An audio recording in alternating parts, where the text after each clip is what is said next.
firman-Mu menjawab tantangan hidup kami Tuhan. Urapi firman-Mu, urapi setiap hati umat-Mu. Mata rohani kami terbuka, mata kami fokus kepada-Mu saja ya Tuhan. Dalam nama Tuhan Yesus, kami usirkan semua roh jahat, roh pengganggu, penguasa-penguasa gelap di udara, pikiran-pikiran mengembara, pikiran-pikiran dari setan tidak berkuasa. Di dalam nama Tuhan Yesus, roh kelemahan tubuh tidak berkuasa. Dalam nama Tuhan Yesus, yang mencuri fokus kami tidak berkuasa. Keangkuhan, kesombongan, keduniawian tidak berkuasa. Dalam nama Tuhan Yesus, roh Tuhan ada pada kami, mengurapi kami, sehingga firman Tuhan menjadi kehidupan bagi kami. Dalam nama Tuhan Yesus, kesembuhan bekerja di tempat ini, kebebasan, kelepasan, pemulihan pekerjaan tempat ini. Dalam nama Tuhan Yesus kami bersyukur. Haleluya. Bersama kita katakan amin. Silakan duduk Bapak Ibu Saudaraku. Tuhan Yesus memberkati. Salam Bapak Ibu Saudaraku. Haleluya. Sehat semua Bapak Ibu. Wow. Nikmat dihadirat Tuhan, amin. Waktu pun tidak terasa. Sebelum firman Tuhan, mari kita deklarasikan dulu Mazmur 119. Mazmur 119 ayat 10 sampai 18. Sama-sama 1, 2, 3. Dengan segenap hatiku aku mencari Engkau. Janganlah biarkan aku menyimpang dari perintah-perintah-Mu. Dalam hatiku aku menyimpan janji-Mu, supaya aku jangan berdosa terhadap Engkau. Terpujilah Engkau ya Tuhan, ajarkanlah ketetapan-ketetapan-Mu kepadaku. Dengan bibirku aku menceritakan segala hukum yang Kau ucapkan. Atas petunjuk peringatan-peringatan-Mu aku bergembira seperti atas segala harta. Aku hendak merenungkan titah-titah-Mu dan mengamat-amati jalan-jalan-Mu. Aku akan bergema dalam ketetapan-ketetapan-Mu. Firman-Mu tidak akan kulupakan. Lakukanlah kebajikan kepada hamba-Mu ini, supaya aku hidup dan aku hendak berpegang pada firman-Mu. Singkapkanlah mataku, supaya aku memandang keajaiban-keajaiban dari Taurat-Mu. Yang percaya katakan amin. Biarlah setiap kata yang kita baca, yang kita ucapkan, firman Tuhan ini hidup dan berkuasa. Amin. Kita tidak menyimpang dari jalan-jalan Tuhan.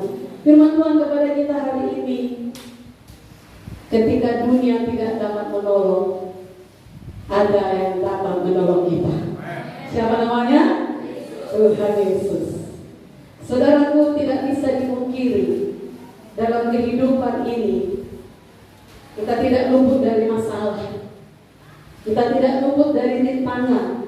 Sekaya apapun orang, setinggi apapun kedudukan orang, saudaraku, tetap ada masalah. Apakah itu berupa sakit penyakit?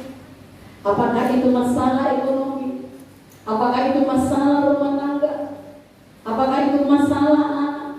Masalah bisnis dan lain sebagainya? Dan dalam menghadapi masalah itu, masing-masing orang berbeda. Ada yang tetap semangat, terus optimis untuk berjuang. Dengan orang yang demikian pastilah menang, amin. Tetapi ada pula yang pesimis dan akhirnya menyerah. Saudaraku, kita akan melihat sebuah contoh yang sangat luar biasa dari Alkitab, yang mungkin sejak anak sekolah minggu pun kita sudah tahu tentang ayat ini. Semalam saya katakan di muda-mudi, apalagi kita dulu rajin sekolah minggu, tentu dari Kejadian sampai Wahyu, umur kita misalnya 25 tahun, 40 tahun, sebegitu seringnya kita dengar setiap ayat dalam firman Tuhan. Tetapi saudaraku, mari tetap miliki kehausan dan kelaparan akan firman Tuhan. Demikian juga kita mendengar perempuan yang menderita sakit perdarahan selama 12 tahun. Dan saking spektakulernya kejadian itu, bukan hanya satu Injil yang menuliskannya, tetapi 3 Injil, yaitu Matius, Markus, dan Lukas. Mari kita baca dari Markus saja. Markus 5 ayat 25 sampai 34. Semua kita membacanya bersama-sama. Usahakan buka mulut kita membaca, jelas vokalnya, supaya jangan basi mulut kita. Haleluya. Kalau dia terus basi kan? Ayo sama-sama, 1, 2, 3. Adalah di situ seorang perempuan yang sudah 12 tahun lamanya menderita pendarahan. Ia telah berulang-ulang diobati oleh berbagai tabib, sehingga telah dihabiskannya semua yang ada padanya. Namun sama sekali tidak ada faedahnya, malah sebaliknya keadaannya makin memburuk. Dia sudah mendengar berita-berita tentang Yesus, maka di tengah-tengah orang banyak itu ia mendekati Yesus dari belakang dan menjamah jubahnya, sebab katanya, asal ku jamah saja jubahnya, aku akan sembuh. Seketika itu juga berhentilah perdarahannya, dan ia merasa bahwa badannya sudah sembuh dari penyakitnya. Pada ketika itu juga Yesus mengetahui bahwa ada tenaga yang keluar dari dirinya. Lalu ia berpaling di tengah orang banyak dan bertanya, siapa yang menjamah jubahku? Murid-muridnya menjawab, engkau melihat bagaimana orang-orang ini berdesak-desakan dekatmu, dan engkau bertanya, siapa yang menjamah aku? Lalu ia memandang sekelilingnya untuk melihat siapa yang telah melakukan hal itu. Perempuan itu yang menjadi takut dan gemetar ketika mengetahui apa yang telah terjadi atas dirinya, tampil dan tersungkur di depan Yesus dan dengan tulus memberitahukan segala sesuatu kepadanya. Maka katanya kepada perempuan itu, hai anakku, imanmu telah menyelamatkan engkau. Pergilah dengan selamat dan sembuhlah dari penyakitmu. Haleluya. Kalau kita baca Alkitab, nama perempuan ini tidak disebut, jadi tidak diketahui. Tapi perjalanan imannya mampu menembus ribuan tahun dan menjadi teladan bagi banyak orang. Perempuan ini mengalami penderitaan begitu berat. Kalau istilahnya sekarang ini, lengkaplah penderitaannya. Apa saja rupanya penderitaan yang dialaminya? Pertama, secara sosial, kemasyarakatan, ia dikucilkan. Kenapa? Karena sakit yang diderita perempuan ini bukan sakit biasa. Sakit pendarahan itu sangat dibenci oleh orang Yahudi. Sebab penyakit itu digolongkan sebagai penyakit yang menajiskan. Dan hukum yang berlaku pada masa itu, bahwa perempuan pendarahan itu najis, artinya tidak boleh menyentuh seseorang dan tidak boleh disentuh oleh orang lain. Barang siapa yang menyentuh, barang siapa yang kena sentuh, maka najislah orang tersebut. Itulah hukum pada masa itu. Jadi secara sosial ia dikucilkan. Itu sangat menyakitkan. Betul? Ada yang mengucilkan saudara? Gak enak ya dikucilkan. Kemudian secara medis, tadi kita sudah baca, tubuhnya sudah sangat lemah, kurang darah, sudah pasti pucat. Selama 12 tahun itu waktu yang lama. Saudaraku yang menderita, saudara kekasih, keadaannya sudah sangat buruk secara rohani, karena dia orang yang dikucilkan. Dia gak bisa masuk ke bait Allah. Secara rohani orang yang sakit seperti ibu ini tidak boleh masuk ke bait Tuhan. Bayangkan, mau beribadah pun gak bisa. Itu menyakitkan. Dan secara ekonomi dia sudah kehabisan uang, dia sudah kehabisan harta, karena berbagai usaha dia lakukan demi mendapatkan kesembuhan, tetapi selalu saja gagal.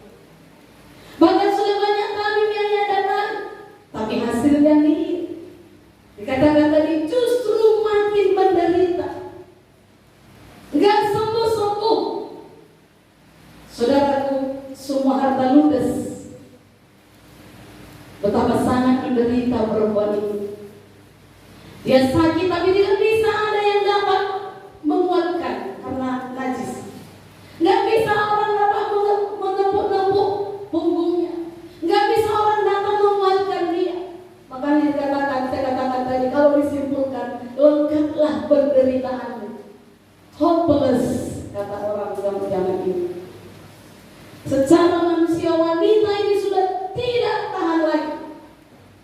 putus pengharapan. Harapan untuk hidup sangat tipis. Itulah hopeless. Saudara kekasih, tidak bisa dibayangkan betapa menderitanya wanita itu. Mungkin kalau kita seperti itu sudah gak tahan, tapi dia tidak menyerah. Ini termasuk wanita hebat. Haleluya. Haleluya. Tapi perhatikan, perjumpaannya dengan Yesus menghasilkan mujizat. Amen. Dan semua penderitaan lenyap seketika. Haleluya. Banyak orang di luar sana mungkin bukan sakit perdarahan seperti wanita ini, tapi mungkin punya masalah rumah tangga yang sudah tak karuan lagi. Begitu banyak penderitaan manusia zaman itu. Rumah tangga bisa dikacaukan oleh pelakor-pelakor, oleh pebinor, tak apalah namanya. Sakit penyakit yang walaupun minggu lalu kita dengar dokter sudah makin dahsyat ahlinya, super ahli, tapi penyakit bertambah banyak jenisnya. Mau tahu? Pergilah ke rumah sakit. Cukup banyak jenis penyakit di sana. Menderita, saudaraku. Tetapi apa jalan keluar bagi wanita ini? Dia dengar berita tentang Yesus. Haleluya. Mungkin sudah lama dia dengar, tapi gak mampu dia datang. Tetapi yang pasti sudah dikatakan tadi ayat 27, ia mendengar berita-berita tentang Yesus. Berita-berita tentang Yesus yang melakukan berbagai mujizat sampai ke telinganya. Dia dengar Yesus menyembuhkan sakit kusta itu pun termasuk penyakit yang dikucilkan pada masa itu. Dia dengar orang lumpuh disembuhkan. Dia dengar segala penyakit bisa disembuhkan. Dan berita itu menyalakan api pengharapan wanita itu untuk sembuh dari penyakitnya. Di dalam keadaan yang tidak punya apa-apa dan tidak punya siapa-siapa, perempuan itu menaruh harapan. Kalau yang lain disembuhkan, aku pun bisa disembuhkan. Amen. Haleluya. Haleluya. Dan hal ini kita belajar, dari hal ini kita belajar, maksud saya, betapa perlunya kita mendengar berita-berita tentang Yesus. Amin. Amen. Betapa perlunya kita mendengar firman Tuhan yang hidup dan berkuasa. Bagi kita, jangan pernah bosan mendengar firman Tuhan. Tetapi milikilah kehausan dan kelaparan, karena hanya orang yang haus dan laparlah yang akan dipuaskannya. Saya katakan tadi, dari sekolah minggu kita sudah dengar ayat ini. Tetapi seberapakah kita menerima kuasa itu? Pelajaran berikutnya, betapa perlunya kita memberitakan berita-berita tentang Yesus, sehingga orang-orang yang tadinya tidak punya pengharapan menjadi punya pengharapan dalam hidupnya. Amin. Haleluya. Minggu depan kita ada KKR. Sampaikanlah kabar tentang KKR bahwa Yesus Tuhan Raja yang dapat menyembuhkan segala penyakit, membebaskan segala ikatan. Haleluya. Kenapa yang terjadi setelah ia mendengar berita-berita tentang Yesus? Timbul iman. Apa saudaraku? Perempuan itu mendengar kabar tentang Yesus, timbul iman dalam hatinya. Dan memang firman Tuhan berkata, iman timbul dari mendengar firman Kristus. Roma 10:17. Kalau imanmu tidak timbul mendengar firman, ada yang salah di hatimu. Haleluya. Karena firman Tuhan berkata, iman timbul dari pendengaran, dan pendengaran oleh firman Kristus.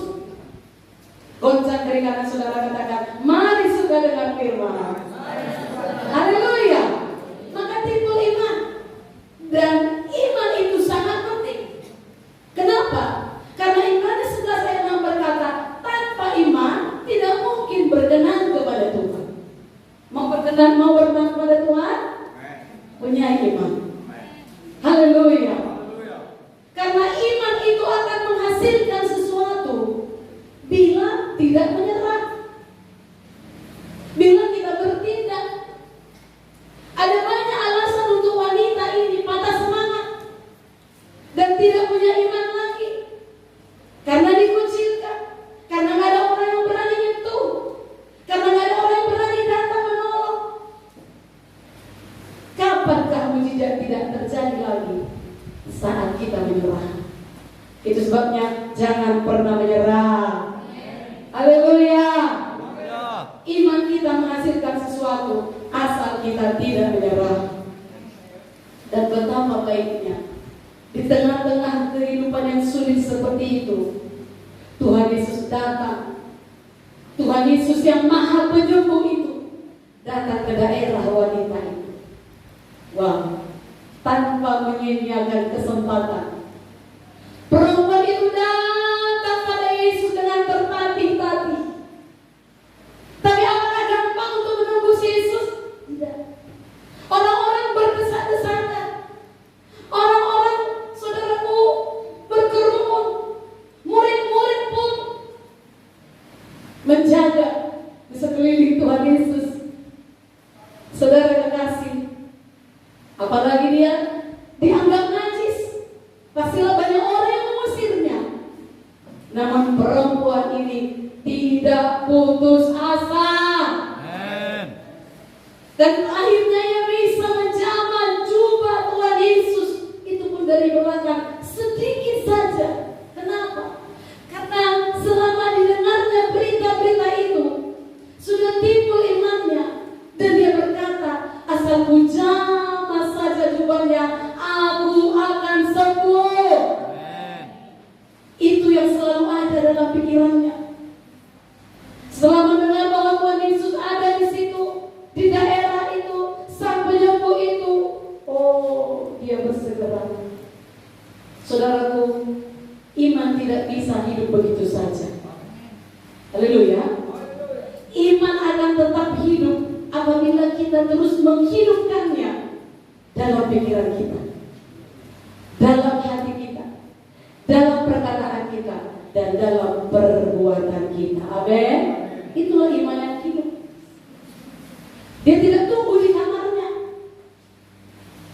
tapi dia beriman, aku akan jamah jubahnya itu.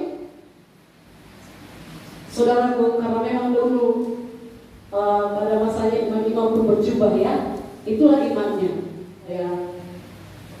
Imam-imam itu berjubah seperti itulah Tuhan Yesus itu, kira-kira begitulah. Maka itu diimankannya. Sekarang apa yang saudara pikirkan tentang masalah saudara, tentang pergumulan hidup saudara? Apa yang saudara perkatakan?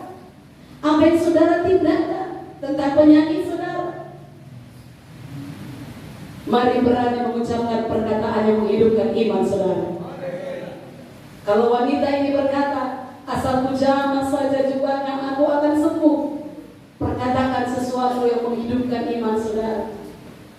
Asal aku mengerjakan hal ini, Tuhan buat berhasil, Tuhan buat berhasil, Tuhan buat berhasil. Haleluya. Tentu ketika kita berbicara tentang iman, dan semua orang mendukung. Itu sebabnya harganya mahal. Tidak semua orang yang ada di sekitar kita akan mengerti. Dia lihat keadaan kita, kita ucapkan yang berbeda. Jadi orang gak ngerti. Katanya sembuh tapi kok sakit. Katanya diberkati tapi kok masih banyak yang mendengar tentangnya. Katanya anaknya berubah, tuh tengok di internet itu terus. Gak sesuai. Jadi orang tidak akan setuju. Baik itu bagi keluarga kita yang kita ucapkan, bagi gereja kita, tapi tetaplah hidupkan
semua orang, najis kesana kau, kata orang pun gak peduli dia.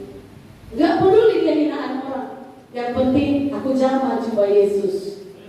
Dan karena fokusnya bertemu Yesus, dia beroleh kekuatan. Dia beroleh kekuatan. Dan dia tahu Yesus sanggup menyembuhkan penyakitnya. Dikatakan di 29:30 tadi, seketika itu juga berhentilah pendarahannya dan dia merasa bahwa badannya sudah sembuh dari penyakitnya. Pada ketika itu juga Yesus mengetahui bahwa ada tenaga yang keluar dari dirinya. Buat itu terjadi dalam hidupmu. Saat kau datang menyembah Tuhan, Yesus merasakan ada tenaga keluar dari dirinya yang dialirkan kepadamu semua. Haleluya. Kepada jantungmu yang bermasalah, kepada ginjalmu yang bermasalah, kepada paru-parumu yang bermasalah, kepada tulang-tulangmu yang mulai keropos. Mari, biarlah Yesus merasakan tenaga keluar dari dirinya karena kau datang menjamah dia dengan iman. Haleluya. Kata-kata orang banyak berdesak-desakan dan berbondong-bondong dekat Yesus. Sudah pastilah mereka semua punya masalah. Tetapi kenapa hanya wanita ini yang mengalami mujizat? Jawabannya sederhana. Yang lain hanya penonton. Apa yang bisa dibuat Yesus ini? Yang lain hanya menonton dan menyaksikan apa yang akan terjadi. Tapi perempuan ini datang pada Yesus dengan iman. Haleluya. Sampai-sampai Yesus merasa bahwa ujung jubahnya ujung jubahnya dijamah seseorang yang penuh iman dan merasa ada tenaga yang keluar dari dirinya. Saat beribadah, jangan jadi penonton. Jangan jadi penilai. Musiknya kurang enak. Salah bass itu tadi. Apalagi keyboard itu. Aduh, suaranya fals. Penonton. Jangan jadi penonton. Jadilah pelaku. Haleluya. Jamah ujung jubah Yesus itu. Dan biarkan Tuhan mengeluarkan tenaganya untuk menjamah dirimu. Haleluya. Haleluya. Jangan hanya orang yang berdesak-desakan. Jangan hanya orang yang ikut-ikutan. Iman mendatangkan kuasa Tuhan keluar dari diri Tuhan sendiri. Tahukah saudara bahwa banyak orang yang berdoa tapi tidak menghasilkan apa-apa. Banyak orang beribadah tapi hidup tidak berubah. Hati tetap buta hati nurani, tetap dongkol, tetap memiliki kemarahan terhadap seseorang, tetap menyimpan sakit hati, tapi beribadah. Lalu orang akan berkata, dia itu dekatnya katanya dengan Tuhan Yesus, tapi kok rumah tangganya amburadul ya? Kok anak-anaknya kacau ya? Orang berkata demikian. Jawabannya sekali lagi, karena dia hanya berdesak-desakan, hanya ikut-ikutan, hanya jadi penonton, hanya jadi penilai, tapi tidak dengan iman. Tapi di sini semua orang beriman. Haleluya. Dan ketahuilah, bila kita berdoa dengan iman, bila kita melayani dengan iman, bila kita berbuat sesuatu dalam ibadah kita dengan iman, maka sesuatu yang luar biasa akan terjadi. Karena Tuhan Yesus itu tidak berubah dulu, sekarang, dan selamanya. Yesus yang dijamah oleh wanita pendarahan itu, Yesus itu juga yang kita percayai saat ini. Dan bila kita bergantung kepada Tuhan yang hidup itu, Tuhan yang baginya tidak ada yang mustahil itu, percayalah, maka kuasa dari dirinya itu akan mengalir terjadi. Hidup kita akan berubah. Dan hasilnya seperti wanita ini, mujizat keselamatan dan kesembuhan terjadi. Kenapa keselamatan yang pertama disebut Yesus? Karena itu mujizat paling besar. Dikatakan ayat 34, maka katanya kepada perempuan itu, apa katanya? Hai anakku, imanmu telah menyelamatkan engkau. Pergilah dengan selamat dan sembuhlah dari penyakit. Amin. Haleluya. Mujizat terbesar dia miliki, keselamatan karena Yesus jalan ke surga. Dan kemudian penyakit yang sudah hopeless pun bisa disembuhkan Tuhan Yesus. Perhatikan, Yesus bicara dengan perempuan yang sudah mencamannya dengan iman. Mau Tuhan Yesus bicara pada saudara? Datang dengan iman. Sembah dia dengan iman. Angkat tangan dengan iman. Haleluya. Sekali lagi, jangan jadi penonton. Percakapan Yesus dengan perempuan itu akhirnya membuat dia bukan saja sembuh secara fisik, sembuh juga secara mental dan rohani. Dia beroleh kehidupan baru. Ia boleh berdiri dengan kepala tegak. Tadinya dia gak bisa tegak berdiri karena orang gak bisa disentuh dan menyentuh dia. Tapi dia beroleh kehidupan baru dengan kepala tegak. Tidak lagi merasa malu dengan penyakitnya yang selama ini membuat dia dikucilkan. Saya dan saudara, gereja Tuhan, hadir di tengah-tengah dunia ini untuk menyatakan kuasa Tuhan. Maka dengan kehadiranmu, orang yang sakit, apakah itu sakit fisik, apakah itu sakit mental, apakah itu sakit rohani, disembuhkan. Kehadiranmu di tengah-tengah dunia ini, orang yang lapar dan haus, terutama mungkin dia butuh perhatian, mungkin dia butuh kasih, tetapi karena engkau datang, mereka dipuaskan. Orang yang sudah buta hati nuraninya, bagaimana orang yang buta hati nuraninya? Egois, materialistis, semua hidup ini diukur dengan materi. Tetapi dengan engkau datang, mata rohaninya dijelitkan, bahwa yang terutama adalah sorga yang kekal. Dan kalau sorga sudah dapat, yang lain pun pasti ditambahkan. Dengan kedatanganmu, maka orang-orang yang lumpuh itu diumpamakan dengan orang yang patah semangat, orang yang putus asa, orang yang tidak berharapan. Tapi kehadiranmu menyembuhkan mereka semua. Haleluya. Jadi saat menghadapi persoalan berat yang mungkin dunia tidak dapat menolong, Tuhan tidak meminta kita mencoba segala cara dulu. Seperti wanita itu dicobanya dulu segala cara, kan? Tapi begitu pun sangat baik Tuhan itu, amin. Saudaraku, tetapi ini kan pelajaran kepada kita. Jangan dulu coba segala cara baru datang pada Tuhan. Ia menghendaki apapun masalahmu, datanglah dan berharaplah pada pertolongan. Amin. Maka dengan demikian kita melihat kuasanya dalam hidup kita. Mungkin saudara sedang menghadapi tantangan berat, atau keluarga saudara sedang menghadapi tantangan berat. Tetapi selama saudara masih mau bertahan, selama saudara tetap beriman pada Yesus, selama saudara masih mau bangkit dan berjalan, bertindak untuk datang pada Tuhan Yesus, Dia pasti menjamahmu.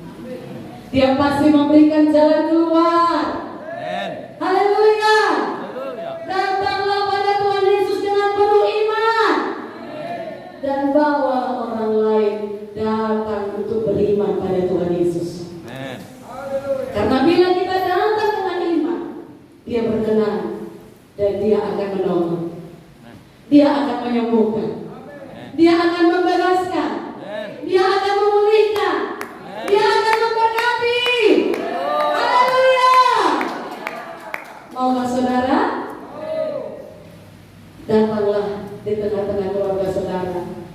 jadi jawaban. Amin. Amin. Buka mata. Banyak di sekelilingmu membutuhkan kabar baik darimu. Haleluya. Sekarang ini pun, kalau Bapak Ibu Saudara sedang mengalami sesuatu pergumulan yang orang lain tidak tahu, yang orang lain tidak bisa menolong, Yesus sanggup menolong. Amin. Alami kuasa itu dan bawa orang lain mengalami kuasa itu. Itulah kabar baik. Amin. Mari kita bangkit berdiri. Amin. Haleluya. Iman kita akan menghasilkan sesuatu yang luar biasa. Asal kita tidak menyerah. Biarlah kuasa Tuhan mengalir bagi kita dan melalui kita. Orang-orang datang pada Yesus dan mengalami kuasa itu. Haleluya. Datang dengan iman. Setiap kali beribadah, setiap kali menyembah Tuhan, setiap kali berdoa, datang dengan iman. Karena tanpa iman tidak berkenan kepada Tuhan.